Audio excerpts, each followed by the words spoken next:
Huwag kayong mag-alala. Okay ang mga bata. Okay sila. Hindi nagtagumpay ang mga kidnappers. Salamat sa Diyos, nandun si Usa at si Quago nung nangyari yun.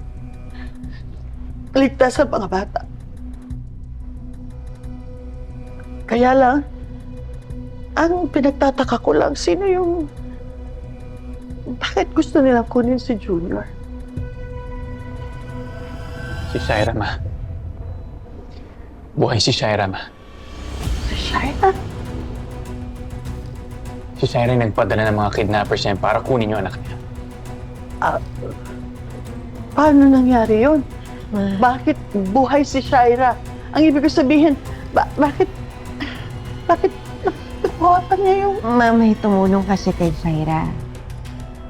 Isang mayaman na lalaking Franco yung pangalan. At dahil sa kanya, nagkaroon ng pagkakataon si Shaira na gumanti ulit. Kaya po nila kami nakuha ni Ate Billy.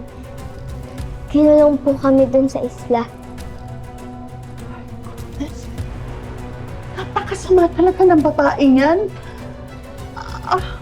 Lahat ng kasamaan, lahat ng pananakit, siya ang may kagagawan. Bakit ba? Hindi ba huli-huli yan? Nakausap ko na yung mga pulis, ma. Pinapahanap ko na yung si Shaira. Jordan, hanggat hindi nahuhuli ang babaeng yon, mananatili siyang threat sa ating lahat.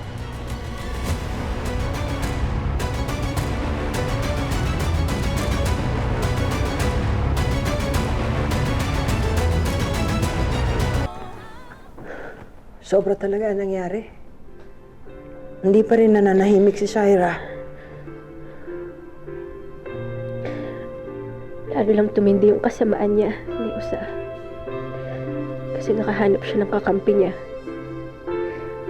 Mabuti na lang talaga nakaligtas kayo.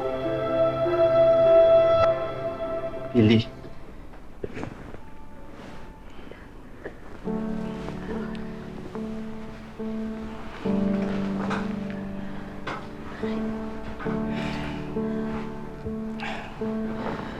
Akala ko hindi na tayo magkikita eh. Akala ko din. Hindi na ako umaasa nun. Akala ko, habang buhay na ako sa isla. Akala ko di niyo na malalamang buhay pa ako. Nung sinabi nila na patay ka na, hindi ako naniwala.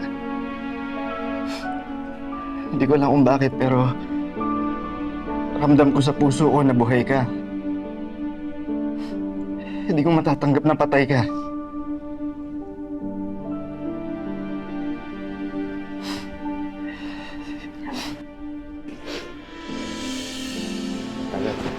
Hayaan mo na sila. Tagal sila hindi nagkita. They missed each other.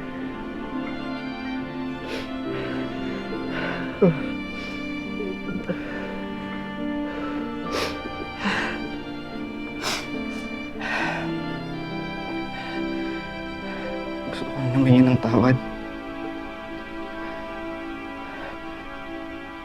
Araw-araw sinisisi ko yung sarili ko.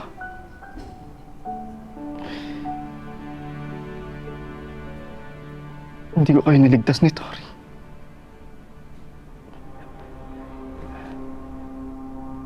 Huwag mong sisihin yung sarili mo. Wala kang kasalanan. Si Tita Shaira yung may kagagawa ng lahat ng to. Wala kang kasalanan. Tama si Billy. Kahit akong tagal ko na konsensya, akala ko napatay ko yung babaeng yun. Buhay pa pala. Dumoble pa ang kasamaan niya. Hanggang ngayon, hindi pa rin siya nahuhuli. Kumikilos na ang pulisya para mahanap siya. Ngayon, alam na namin. Siya rin palang may pakana ng pagpapakidnap kay Junior. Mabuti na lang hindi siya nagtagumpay. Ang mabuti, hindi nadamay si Jeremy. Dahil siya na lang ang meron ako. Dahil hindi ko hahayaan na pati siya mawala sa akin.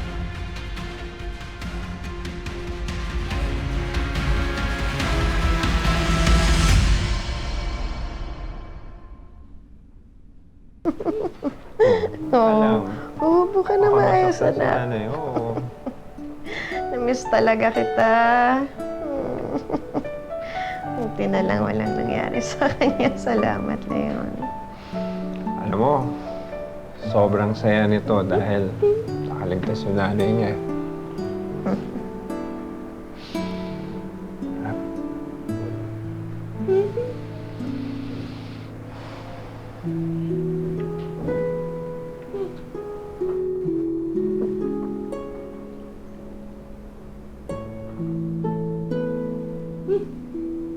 Alam mo naman na mahal kita, hindi ba?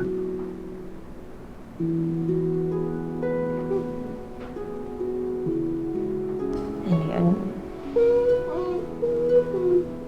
may kailangan kang malaman.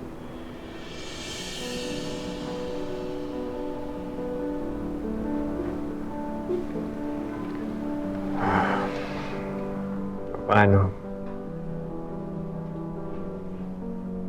Kayo na ba ulit ni Jordan?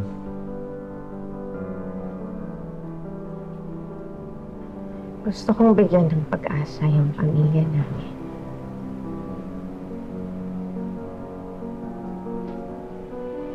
Paano naman yung pamilya natin? Leon, please, sana hindi ka masyadong magdamdam.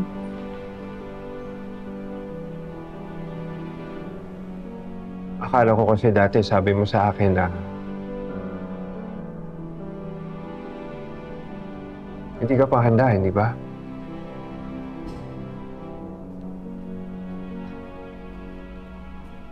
Yun naman ang totoo. Hanggang sa nabaril ako. Nung nangyari yun, Leon,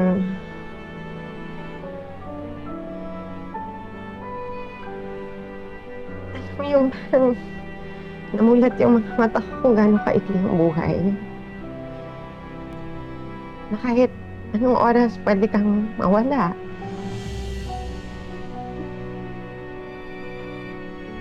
Bumalik lahat sa alaala ko. Lahat ng pinagsamahan namin ni Jordan.